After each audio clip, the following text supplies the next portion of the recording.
그들에게 속한 자는 10대뿐 아니라 10대는요 여기서 티네이저를 말하는 것이 아니고 10 제너레이션을 말하는 거예요. 뿐 아니라 영원히 여호와의 총회에 들어오지 못하리라. 롯의 이 행동, 이 결정에 따라서 롯의 후손들이, 롯의 자손들이 받는 그 결과는 무엇입니까? 여호와의 총회에 들어오지 못하는, 즉 쉽게 말해서 여호와의 기업을 받지 못하는, 여호와의 기업을 상속받지 못하는 그런 처참한 참담한 결과를 가져오게 되어지는 것입니다.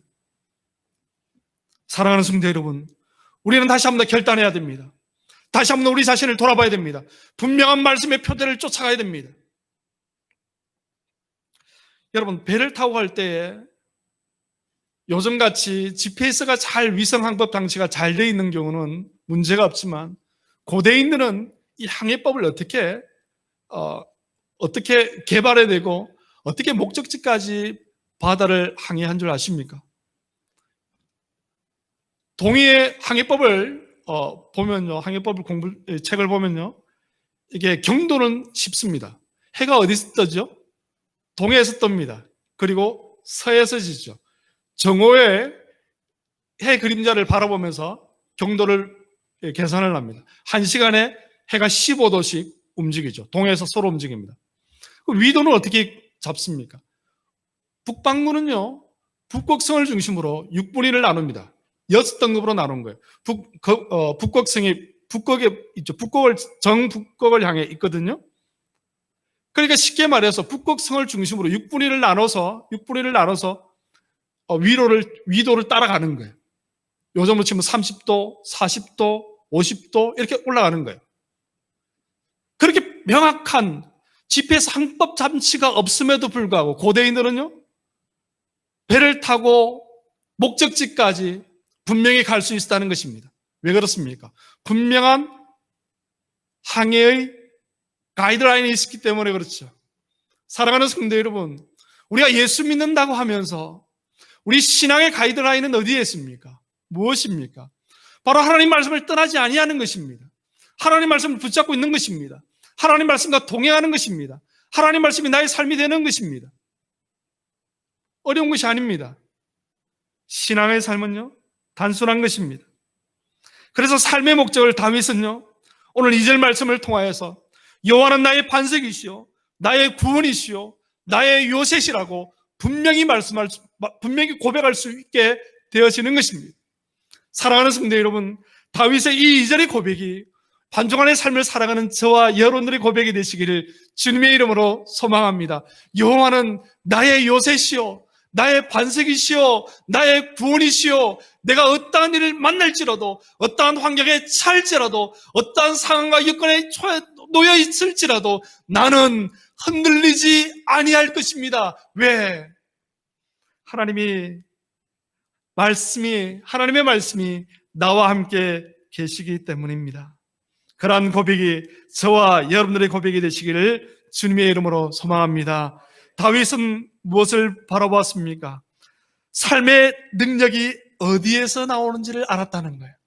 첫 번째는요, 2절 말씀 보니까 삶의 목적이 어디에서 오는지 알았고, 두 번째로 보니까 삶의 능력, 내가 왜 살아야 되는지, 내가 오늘을 살아갈 수 있는 힘이 어디에서 오는지를 알았다는 것입니다. 3절, 4절 말씀 보니까 이렇게 기록하고 있죠. 넘어지는 담과 흔들리는 울타리 같이 사람을 죽이려고 너희가 일제히 공격하기를 언제까지 하려느냐. 그들이 그를 그의 높은 자리에서 떨어뜨리기만 꾀하고 거짓을 절개하니 입으로는 축복이요 속으로는 저주로다. 이 말이 무슨 말입니까? 비난하는 거예요. 거짓을 일삼는 것입니다. 육신의 정욕과 육신의 힘으로 수군거림과 비난과, 다윗은 그렇게 말하는 거예요. 저들이 입으로는 축복을 말하지만 속으로는 저주를 말하는구나. 겉으로는 아이고 잘 되시길 바라겠습니다 라고 말하지만 속으로는 잘 안 됐으면 좋겠어 라고 생각한다는 거예요. 그것이 바로 세상의 가치라는 것입니다. 이러한 상황에서 다윗은 자신의 삶의 에너자이저가 어디서 나오는지를 보고 있습니다. 그것은 바로 하나님의 은혜라는 거예요. 은혜라는 것입니다. 세상 사람들과 그리스도인의 차이점이 무엇입니까? 구분되어지는 요소가 무엇입니까? 바로 은혜라는 것입니다. 은혜의 반대는 무엇입니까? 바로 율법이죠. 사랑하는 성도 여러분, 우리가 창세기 말씀을 통해서 은혜와 율법에 대비되는 사람을 우리는 또한 발견할 수 있습니다. 바로 이삭과 이스마엘이죠. 이삭과 이스마엘입니다. 이 은혜로 태어난, 하나님의 은혜로 태어난 이삭은요, 창세기 18장 11절 13절 말씀 보니까 이렇게 기록하고 있습니다. 하나님의 천사가 아브라함에게, 야 아브라함아, 너에게 자녀가 있을 것이다, 이렇게 말을 합니다. 그러니까 아브라함이 뭐라고 말합니까? 아니, 저 안에는 벌써 경수가 떨어졌고요, 어떻게 방법이 없는데요? 창세기 18장 11절은 뭐라고 말하죠? 이에 대해서 아브라함과 사라는 나이가 많아 늙었고 사라에게는 여성의 생리가 끊어졌는지라 사라가 속으로 웃고 이르되 내가 노쇠하였고 내 주인도 늙었으니 내게 무슨 즐거움이 있으리요? 여호와께서 아브라함에게 이르실 때 사라가 왜 웃으며 이르기를 내가 늙었거늘 어떻게 아들을 낳으리요 하느냐. 만약에 여러분, 만약의 경우를 생각해 봅시다. 만약에 사라가 경수가 끊어지지 않았습니다. 그러면 그런 상태에서 만약에 이삭을 낳았다면 그것이 하나님의 은혜라고 감히 사라가 고백할 수 있겠습니까? 희박하다는 거예요. 왜? 우리는 아브라함의 첩인 하갈의 경우를 통해서 분명히 알 수 있습니다. 창세기 16장 4절 말씀 보니까요, 이렇게 기록하고 있죠. 아브라함이 하갈과 동침하였더니 하갈이 임신하며 그가 자기의 임신함을 알고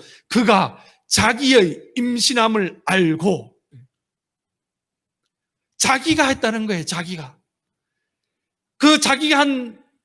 했다는 그 자부심, 교만의 결과가 무엇입니까?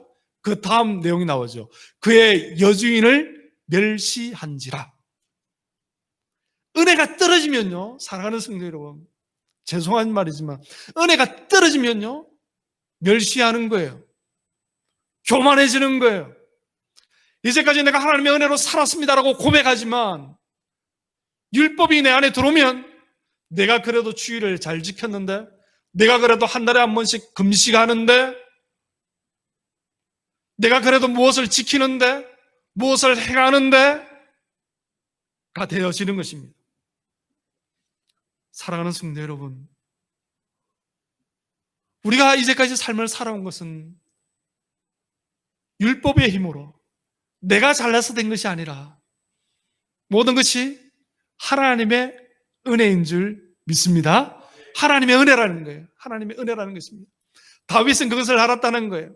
위선적이고 남을 속이고 남이 실패하기를 원하고 남이 추락하기를 원하는 이 3절 4절의 고백을 바라보면서 다윗은 내가 세상 사람들과 같이 아니하고 오직 하나님의 은혜로 지금 내가 여기 왔습니다라고 고백하고 있는 것입니다.